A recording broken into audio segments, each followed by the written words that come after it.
As many of you know who follow me, I am super passionate about working with youth. I absolutely love it. Sometimes I feel like it's a little bit lopsided because I feel like I'm getting so much out of them because they're so full of passion and inspiration and they're so pumped about their futures, and I'm just like, yeah, I feel so excited. So I feel very protective over youth as well. That's why I wanted to talk to you a little bit about an experience I had about a month ago, because I think that parents out there really need to start having some conversations with their teenagers.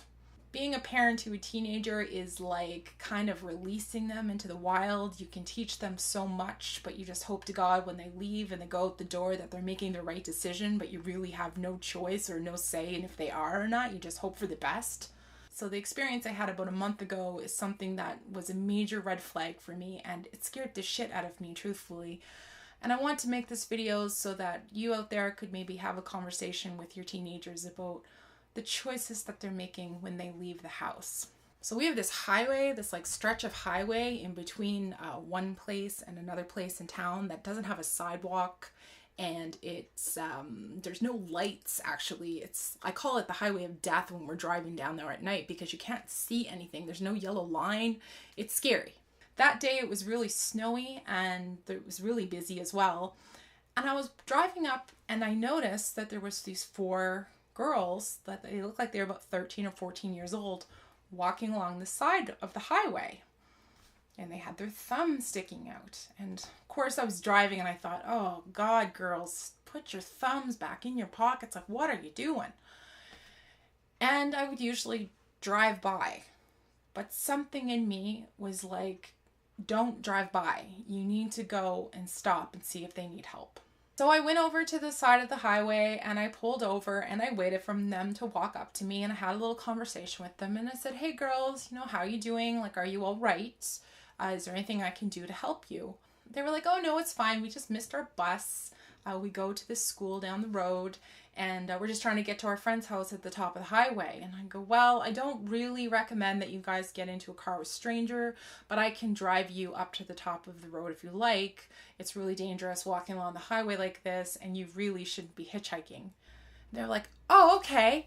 And they all got in my car. The second they got into my car, they closed the door. I started driving them up the highway and I was like, girls, you got into my car so easily. I'm like, do you realize how much human trafficking is happening right now? And they were like, oh yeah, my parents told me a little bit about that. Oh my God, I just couldn't believe it. I was like, oh right. So I took them to the top of the hill and I had a little conversation with them and I said, girls, please, you need to be safe. You think you're safe because you live in a safe world and your parents have obviously created a safe environment for you, but you got into my car so easily. You have no idea. And the girls were so grateful. They were like, oh my gosh, thank you, Cara. We feel so lucky. Like, this is so great. What a great day we've had. This is the best thing that's happened to us all day. Yeah, it's the best thing that happened to you all day, for fuck's sake. Are you kidding me? Like, holy shit. They lucked out with me, and I'm glad I listened to my intuition and picked them up, because if it wasn't me, what if it was someone awful who could have hurt them? And I would have felt terrible knowing that I had driven by those girls and I would have heard about them on the news. So talk to your teenagers, talk to your friends if you are a teenager.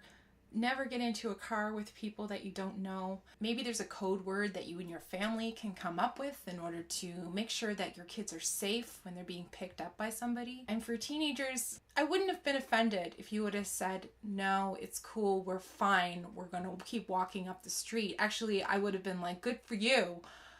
I just, for some reason, felt like I had to help them, and I'm glad I did. But I guess the moral of the story is, yeah, you should listen to your gut. You should definitely make sure people are safe and okay, but you should definitely talk to your teenagers about what's going on when they're going home from school or when they're hanging out with their friends, and have a conversation with them about, please just don't get into cars with people that you don't know. I'm so sick and tired of seeing the missing persons' faces coming up on my Facebook feed. It's time to end that, and we have to do that by having these really tough conversations. Well, that's my rant for this episode of Cara Jones Speaks. You can also check out my podcast if you want to go over to my website, www.carajonespeaks.tv. There's all kinds of options for you to download my podcast. I interview some pretty amazing people, talk about a lot of different scenarios like the one I just talked about with you today. You can also do me a favor and go and hit that subscribe button below.